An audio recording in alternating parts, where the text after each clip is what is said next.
লাখপতি বাইদেউসকললৈ এটা ডাঙৰ খবৰ হয় যিসকল লাখপতি বাইদেউ আছে যিসকলে লাখপতি ফৰ্মখন ফিলআপ কৰিছিল লাখপতি বাইদেউসকললৈ এটা ডাঙৰ খবৰ আহিছে আপোনালোকে গম পায় নে নাপায় নাজানো কিন্তু ডাঙৰ খবৰটো কি মই কৈ আছো শুনক আপোনালোকে যে যিখন ফৰ্ম ফিলআপ কৰিলে আমাৰ চৰকাৰে যিখন যে আঁচনি তৈয়াৰ কৰিছে লাখপতি বাইদেউ আঁচনি মুখ্যমন্ত্ৰী হিমন্ত বিশ্ব শৰ্মাই যিখন আঁচনি তৈয়াৰ কৰিছে লাখপতি আঁচনি এই আঁচনিখনৰ অন্তৰ্গত হৈ আপুনি কেনেকৈ লাখ টকা পাব আৰু কোনসকল ব্যক্তিয়ে লাখ টকা পাব কোনসকল বাইদেৱে লাখ টকা পাব আপোনালোকে জানিবৰ কাৰণে ভিডিঅটো চাওক কাৰণ এটা কথা আপোনালোকৰ প্ৰায় স্পষ্ট হৈছে যে আপোনালোকে লাখপতি ফৰ্মখন জমা দিলে এই লাখপতি ফৰ্মখন জমা দিয়াৰ পিছত আপোনালোকে কেনেকৈ লাখ টকা পাব তাৰ পৰা এই কথাবোৰ মিছা নেকি লাখ টকা দিম বুলি হিমন্ত বিশ্ব শৰ্মা চৰকাৰে এয়া মিছা মাতিছে নেকি নে যদি মিছা মতা নাই এয়া হসা কেনেকৈ সম্ভৱ হ'ব হয় এই সকলো কথা পাব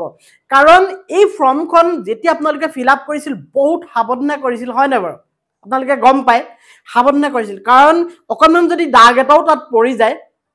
তেতিয়া আপুনি হোৱাইটনাৰ মাৰিব নোৱাৰে বা হোৱাইটনাৰ মাৰিলেও বহুত সাৱধানে মাৰিব লাগিব এনেকুৱা ধৰণৰ বহুত গুজব উঠিছিল আৰু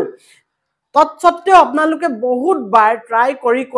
ইগৰাকীক সুধি সিগৰাকীক সুধি ইজনক সুধি সিজনক সুধি আপোনালোকে ফৰ্মখন ফিলআপ কৰিলে কিন্তু সেই ফৰ্মখন এতিয়া পাছ হৈ আহিবনে নাহে আপুনি লাখপতি হ'ব পাৰিবনে নোৱাৰে কাৰণ সেই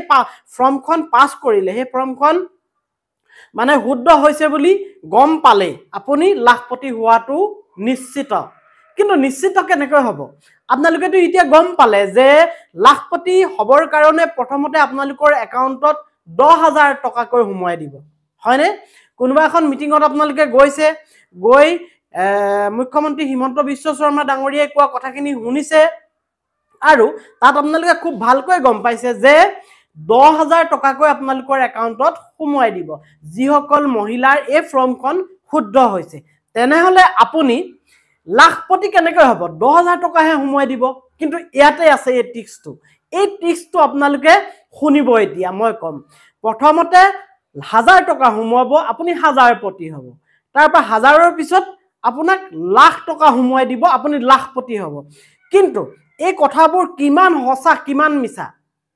লাখপতি বুলি কৈতো আপোনালোকক আঁচনিখন দি দিলে লাখপতি আঁচনি এই লাখপতি আঁচনিত আপোনাক কেনেকৈ লাখপতি বনাব কাৰণ 1000পতিহে হৈছে আপুনি 10,000 টকা দিবহে নহয় নে গতিকে ডাঙৰ খবৰ আহিছে লাখপতি বাইদেউসকলৰ কাৰণে আপোনালোকে এই লাখপতি কেনেকৈ হ'ব 1000পতিৰ পৰা গৈ কাৰণ এটা বৃহৎ এটা প্লেনিং আছে এই পৰিকল্পনা মতেহে আগবাঢ়িব এই পৰিকল্পনাটো কেনেকুৱা ধৰণৰ এটো মুটকৈ আমাৰ মুখ্যমন্ত্ৰী ডাঙৰীয়াই খুব ভালকৈ আপোনাক বুজাই ক'ব কাৰণ মুখ্যমন্ত্ৰী ডাঙৰীয়াই এটো জেড বুজাই কৈছে আমাৰ লাখপতি বাইদেউসকলৰ কাৰণে এটো এটা ডাঙৰ খবৰ গতিকে মই কৈছো যে হয় আপোনালোকক প্ৰথমতে 1000পতি কৰিব এই 1000পতি কৰাৰ পিছত আপোনালোকক লাখপতি বনাই দিয়া হ'ব কিন্তু এটোবোৰ এটা পলিচি হয় এবোৰ এখন আঁচনি হয় কিছুমান নীতি নিয়মৰ মাজেদি যোৱা হয় হে নীতি নিয়মৰ মাজেদি যদি আপোনালোকে গৈ থাকে প্লেনিংৰ মাজেদি আপোনালোক লাখপতি হোৱাটো তেনে সহজ আৰু এই লাখপতি হবৰ কাৰণে মুখ্যমন্ত্ৰী হিমন্ত বিশ্ব শৰ্মা ডাঙৰীয়াই কিনো কৈছে আপোনালোকে শুনক তেতিয়া বিশ্বাস কৰিব আপোনালোকে 1000পতিৰ পৰা কেনেকৈ লাখপতি হ'ব পাৰি ঠিক আছে তেখেতৰ মই ক্লিপটো লগাই দিছো এই ক্লিপটো শুনি আপোনালোকে পতিয়ন যাবলৈ বাধ্য হ'ব যে হয় হিমন্ত বিশ্ব শৰ্মা চৰকাৰে লাখপতি আঁচনি যে বুলি কৈছে এই আঁচনিখনৰ দ্বাৰা প্ৰকৃততে প্ৰতিগৰাকী মহিলাক লাখপতি বনাব পাৰিব ঠিক আছে মই ক্লিপটো লগাই দিছো শুনি লওক কাৰ বাইদেউৰ লাখপতি হ'ব ইচ্ছা আছে কাবাৰ নাই নেকি আচ্ছা কাৰ নাই হাত ডাঙক নাই লাখপতি হ'ব ইচ্ছা নাই হয় এতিয়া নামাই দিছে কাৰ লাখপতি হ'ব ইচ্ছা নাই এটাইও হাত নাদাঙে কাৰ লাখপতি হ'ব ইচ্ছা আছে বা ইয়াতো কিন্তু 3টাতকৈ ওপৰত বাচ্চা হ'ব নোৱাৰিব ঠিক আছে 2টা কোৱা নাই 3টা কৈছো এটা এক্সটেনশন দি দিছো ঠিক আছে এতিয়া ফৰ্ম বিলাক ফিলআপ কৰি দিলে কোনে ফৰ্ম জমা দিলে হাত ডাঙক এতিয়া যিবিলাকে ফৰ্ম জমা দিলে লাহেকৈ আপোনালোকৰ আমি ফৰ্মবিলাক পৰীক্ষা কৰিম আৰু এদিন আপোনালোকৰ বেংক একাউণ্টত মই টুপুং কৰি 10,000 টকা ভৰাই দিম ঠিক আছে এতিয়া 10,000 টকাটো আমি কি কৰিম আমাৰ গিৰিয়েকক দি দিম হয় নহয় হা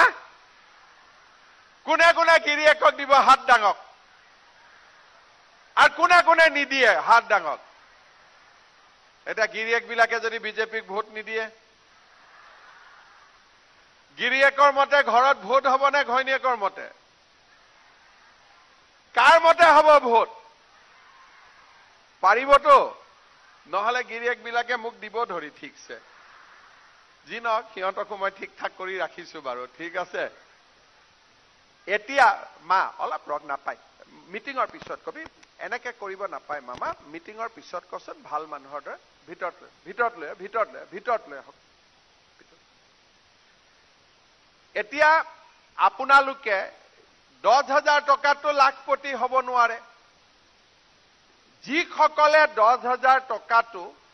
হাজবেণ্ডক নিদিব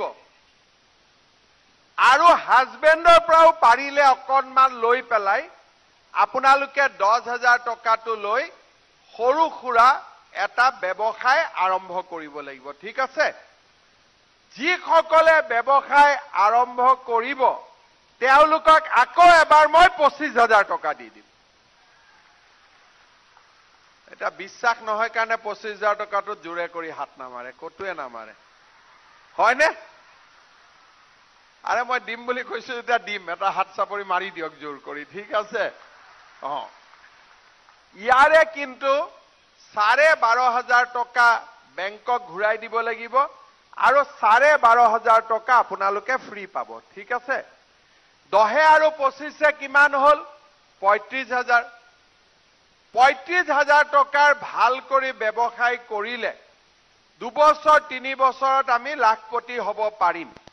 আৰু যদি নোৱাৰো আৰু 10-20,000 টকা মই দি দিম মুঠতে লাখপতি কৰিহে এৰিম আৰু হ'ব গতিকে এতিয়া আপোনালোকে ফৰ্ম জমা দিলে ফৰ্মবিলাক ধুনীয়াকৈ পৰীক্ষা কৰি আপোনালোকক পইচাটো দি দিম হাজবেণ্ড সকলক ক'ব যে বেলেগ বেলেগ আঁচনি আহি আছে ঘৰত অৰুণোদয় পাম সব পাই যাম গতিকে এইটো টকা আমি এটা ভাল কামত ব্যৱহাৰ কৰিম হাজবেণ্ড ওয়াইফ দুইটা মিলি ভাল কামত ব্যৱহাৰ কৰক নহলে 10,000 টকা একেলগে কৰিলে গ্ৰুপটোতো আপোনালোকে 1 লাখ টকাৰ পুঁজি বঢ়াব পাৰিব 10 জনৰ গ্ৰুপ হয় নহয় 10,000 পালে গ্ৰুপটোত যদি 1 লাখ টকা দি দিও 1 লাখ টকা দিও আমি ভাল এটা সমূহীয়া বাবেও আমি কাম হাতত ল'ব পাৰি এই আছিল হিমন্ত বিশ্ব শৰ্মা স্যাৰ মুখ্যমন্ত্ৰী অসমৰ তেখেতৰ প্লেনিং আপোনালোকে গম পালে এতিয়া কেনে ধৰণে এগৰাকী মহিলাক লাখপতি বনাব প্ৰথমতে 1,000 টকা দিব তাৰ পৰা 25,000 টকা দিব তাৰ পিছতে তাৰ পৰা ইনকাম কৰি তেওঁ লাখপতি বনাব আৰু সেই 25,000 টকাৰে 12,500 টকা তেওঁ ঘূৰাই দিব লাগিব 12,500 টকা তেওঁ ঘূৰাই দিব নালাগে সাবসিডি থাকিব তেনেহলে এটা প্লেনিংৰ মাজেদি গৈ এই কামখিনি কৰিব আৰু এখিনি অসম্ভৱ নহয় যদি এনেকুৱা ধৰণৰ আঁচনিবোৰ ফলপ্ৰসূ হয় তেনেহলে অসমৰ ৰাইজে লাভান্বিত হ'ব গতিকে প্ৰত্যেকগৰাকী মহিলাই প্ৰত্যেকগৰাকী এই আঁচনি যিসকলে লাভ কৰিছে তেওঁলোকে নিজৰ হততাৰে কাম কৰি যাব আৰু আপোনালোকে এদিন লাখপতি বাইদেউ হৈ যাব ঠিক আছে দিয়ক ভিডিঅ'টো ইয়াতে সামৰিছো অন্যটা দিনত অন্যটা ভিডিঅ'লৈ মই আকৌ আহিম আপোনালোকৰ ওচৰলৈ আজিলৈ বাই বাই